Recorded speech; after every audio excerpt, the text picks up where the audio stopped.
I bought this Mac Classic used off Facebook Marketplace for 30 bucks, and I thought it was in good to go condition because looking at the back of the ports, they look clean and shiny and not at all battery bombed, damaged, corroded, or otherwise. Blech.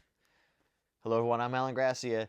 Now that we've got this Classic on the bench, let's take a look at what's going on inside and see how much trouble I'm really in.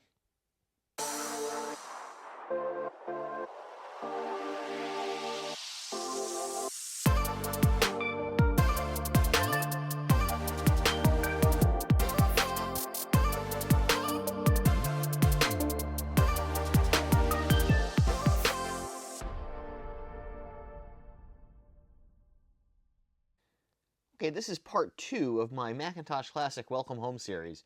If you haven't seen part 1 yet, I'll have a link in the description. You can go check that one out and then come back to this video so you can see what's going on. But this $30 Mac, in the last video we opened it up, we took a look at it and it looked like it was in really good condition, except when we looked at the left-hand side of the Classic, there was just a little bit of rust and a little bit of crystals forming, which is a telltale sign that one of the capacitors on this analog has gone bad. Now, what I've done is we had the Mac open, I've removed the analog board and disconnected it. I did that off camera. Again, this is important to know. I don't know what I'm doing. You should not be using anything you see in this video for anything other than entertainment purposes. I am not an expert, and you should definitely not try what I'm doing at home by yourself.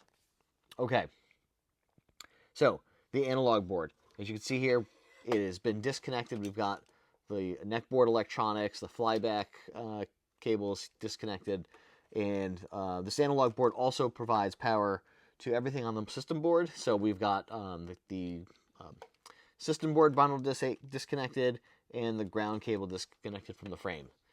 So if we take a quick look, we'll roll this around a little bit and we'll take a look at what's going on in here. Okay, looking at this board, we can definitely see the telltale signs of electrolytic corrosion, that is commonly referred to as cap juice. That's not great because that stuff is very corrosive. We can see it here on the edge of the board as well, which means something in here has gone bad. And judging by just looking around the board, and again, I'm not an expert on this. I'm actually pretty much a novice. This is the first time I'm going to be working on an analog board, so it's definitely going to be fun and exciting, but potentially super dangerous. So again, this analog board has not been powered up in days, and so again, it is only for entertainment purposes. Nothing you should be doing here. You should be trying at home based on anything you see in this video or I say on this video. But getting back to this board, we take a look, and this cluster of caps right in here, while it doesn't look like any of them have erupted, but you start looking down in here a little bit, you can see that there is, you can see it in the, it's kind of hard to see. You start to see some gunk in here and in the cap next to it. So what we're going to do is I'm going to get this camera on the desk. We'll flip it around.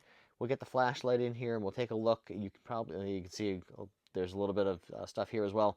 Let's take a look at what is going on and what position these caps are and which ones may have failed.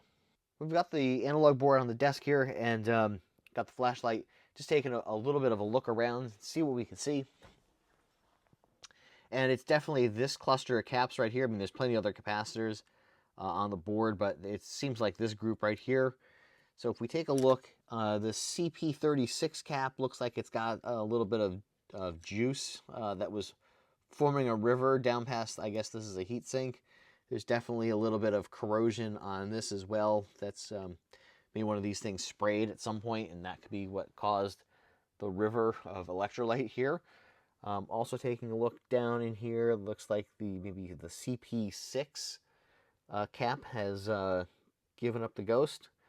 Let's see, looking down in here, this CP12 cap doesn't look like it gave up the ghost. And then looks like there's cap juice flowing around this cap here. CP7 looks like it may have either been in sort of one of the caps that let go, or perhaps some of the juice was flying around and flowed past it. But pretty much all of these caps here are now suspect, and they're going to have to come out of there. I'm also going to have to figure out what to do with the residue that's on the rail here, because that's looking like it's not great. So we're going to have to do something with that as well. Taking a closer look at the side of the Mac here where the analog board rests on the side of the rail, we can see the sort of the full extent here of what's going on. So we've got some rust forming in here. We've got the electrolyte juice that's all crusty. There's some crystals that were forming. While they do look cool, yeah, that's not great for restoring this vintage Mac. So we'll need to probably grind this down a little bit, sand it, do something to it, and then probably use some vinegar, I would imagine, to neutralize the acid in this. So we'll have to take care of that. And we can also see like there's a little bit, it's kind of maybe not hard to see in the camera, but there's definitely, looks like a stain here on the side of the Mac Classic, sort of in a U shape or an arc shape here, where that must have been some capacitor electrolyte that had got on here. So I'm thinking this whole side here is going to have some kind of treatment to it. Now, again, not really sure what I'm doing. I'm going to have to definitely reach out to friends in the retro community and get their opinion on how to handle what's going on in here. But I don't think, while this does look a little, well, it's a little disgusting, but this is probably not the worst Mac you've seen on YouTube, let's face it. So I think that while this is going to be a learning experience for me, I'm definitely going to have to do some work and do some reading and homework, and again, relying on the great folks in the retro Mac community. I think that this Mac Classic can be saved, and we can definitely get this thing booting again.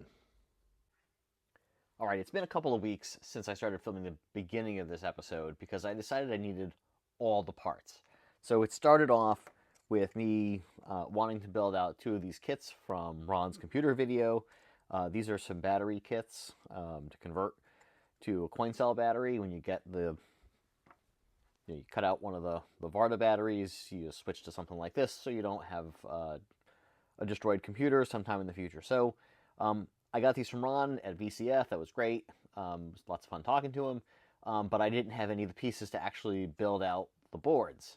And this special one here, this 2 battery piece, is going to come in handy for a Mac 2 project I have coming up at some point in the future. But I didn't have the parts. So I started looking around, and I bought a bunch of parts, like these little battery clips that would clip on. But then I also needed these other bits and pieces and bobs. And those took forever to get here because I didn't know what the heck I was ordering. And tariffs suck. And all sorts of other crazy stuff. So I got a bunch of these little power switches to turn the battery unit on or off. But then I also needed some resistors. And I needed like 4 or 3. And I ended up having to buy 150 off my Amazon. So that was fun. But then I didn't want to wait, so then I was on a website, and Amazon.com. I ordered a bunch of these little battery holders, so you would just solder the leads on to your computer, and then you just stick the coin cell battery in here. But that doesn't seem really retro. I mean, it gets the job done, but those Ron boards seemed cooler, so I had those. But then I decided to order some pre-assembled Ron boards for the battery holders. So I've got a bunch of these kicking around now, more of these than I actually need. But you know, if I'm gonna be a diva about the whole thing, then I want to order some cool looking battery holders like these I got off of Tindy from a seller in France. So it's got a really cool looking little Mac logo on it on this really neat purple board, and the battery just sort of slides into the back, and then you just load this into the battery holder as such. So those look really cool, but these took forever to get here. And then I decided, well, you know, I've got the memory expansion card for the Mac Classic because it only ships with 1 meg on the motherboard or 1 meg on here, so 2 megs, but the thing can go to 4 megs, so I needed some SIM sockets. So I thought I was being slick, and I ordered a bunch of these things on my phone during lunch one day, and I ordered what I thought was going to be 2 megs, but I ordered 256 modules instead of 1 meg modules. So I'm swimming in these chips. I guess I'm going to have to get a laser writer or something like that and upgrade the memory in it just so I have something to do with these. And then I ordered the correct modules. Actually, these are more 256 modules. I ended up ordering the correct modules. So we'll open these up here and we'll take a look. Yeah, these look better. These are the modules that we're going to need on that memory expansion card. And I've got a bunch, as you can see here. So that looks pretty cool. It's a cool logo. Sunland. Huh, pretty neat. Anyway, I've got a bunch of mixed memory modules for that. But really the thing that we're going to have to get to, the real bits and pieces that are going to be required to fix this board and fix the analog board over here, is I'm going to need the capacitors, right? I'm going to need something to actually go on the board and solder in. So I made an order with console 5, and let's see what I got. So we'll quickly cut open the box here. Apparently I don't know how to open boxes.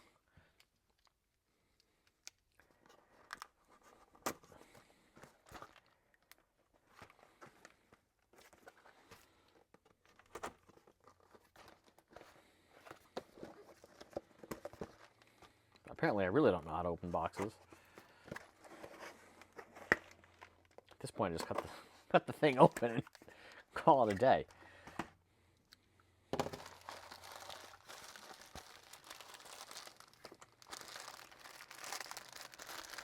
So, looking at this, you might guess, oh, hey, there's a fireball in here. You might guess that this is probably more caps than I'm going to need for a Mac Classic, and you would be 100% correct. This is more caps than I would need for a Mac Classic, because I also have, in addition to this Mac Classic, I have a Mac 2. Here's the analog board caps for the Classic.